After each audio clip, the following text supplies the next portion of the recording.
Saya bilang sama teman-teman, ingat, doakan orang itu jangan takut. Ya. Jangan takut, juga jangan sombong. Jangan takut, jangan sombong. Kenapa jangan takut? Karena bukan pekerjaan kita. Jangan sombong, karena juga bukan kita yang sembuhkan. Kalau ada kesembuhan, itu pasti Tuhan. Maka saudara, saya, ya itulah, tapi memang tidak ada dokumentasi ya. Karena waktu itu kan tahulah. Dan khusus kami di NTT, saya tahu banyak hamba Tuhan, khususnya orang persekutuan doa tuh yang dipakai Tuhan luar biasa. Kesembuhan banyak terjadi. Hanya masalahnya tidak ada dokumentasi.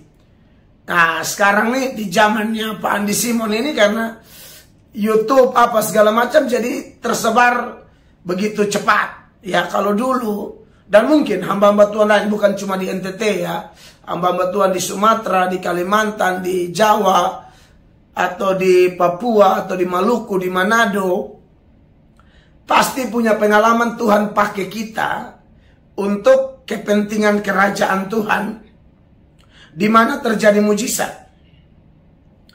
Nah saya ingat di Atambua itu, saya tidak turun doakan orang. Saya selesai khotbah, saya altar call, saya suruh tim langsung doakan orang. Tanya siapa sakit, doakan. Perkatakan dalam nama Yesus, sembuh, sembuh, sembuh. Namanya kita baru belajar pelayanan, masih panas-panas. Jujur pengajaran kami dulu belum begitu baik, belum begitu matang lah. Tapi semangatnya luar biasa. Dan akhirnya kami doakan orang yang sembuh maju seperti biasa. Kami tiru-tirulah KKR, pendeta-pendeta lain kan, kalau siapa sembuh maju ke panggung kan gitu. Maka siapa yang sembuh maju ke panggung. Dan ternyata ada orang buta 15 tahun itu heboh, sembuh di situ. Dan banyak mujizat lain. Ada orang yang dia punya semacam tumor di leher.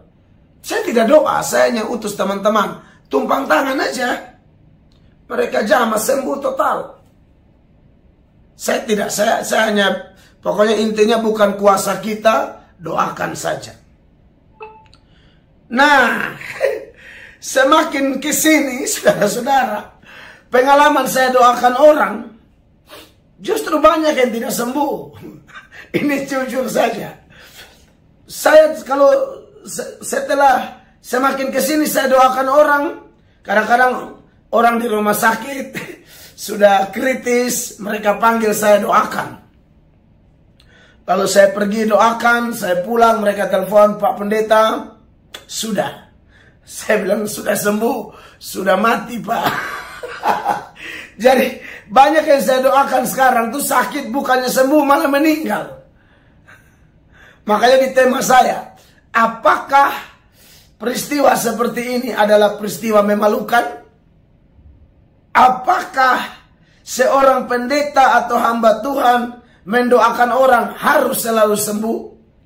Karena faktanya saya pengalaman pribadi, banyak yang saya doa tidak sembuh, dan hampir semua, sekitar 25-30-an orang tuh meninggal semua. Jujur saudara-saudara.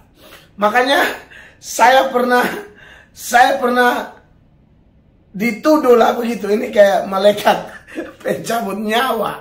Padahal kan bukan, kita memang doa, lalu waktunya pas, memang sudah waktunya orang itu meninggal.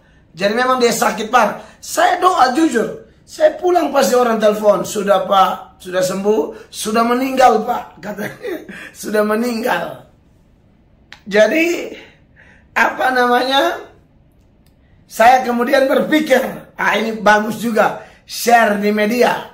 Ya kalau videonya Pak Andi Simon, misalnya contoh, kalau saya sering nonton juga toh.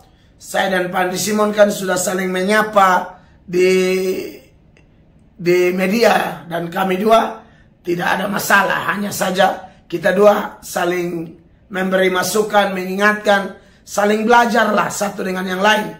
Karena saya lihat Pak Andi Simon juga rendah hati. Saya lihat rendah hati. Nah, kalau videonya Pak Andi Simon itu kan hampir semuanya sembuh. Ya, sembuh. Nah, kalau saya nih meninggal. Makanya saya bikin di judul itu, saya berpikir, waduh, kalau andai kata orang hanya menilai dari sembuh,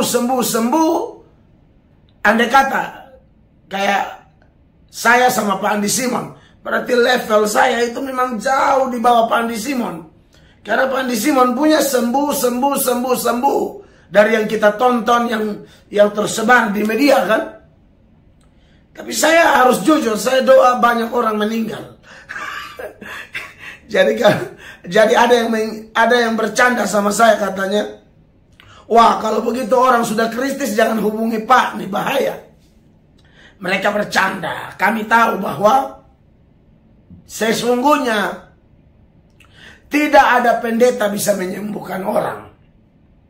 Hanya saja kalau berita kesembuhan itu dengan motivasi yang tulus, membesarkan nama Tuhan, lalu kita posting, kita sebarkan, saya pikir tidak ada masalah. Justru bagus. Ya, membuktikan bahwa Tuhan kita hidup, Tuhan kita ajaib, dan memang mujizat belum hilang sampai kapanpun. Kesembuhan masih bisa tetap ada. Tuhan Yesus menolong dan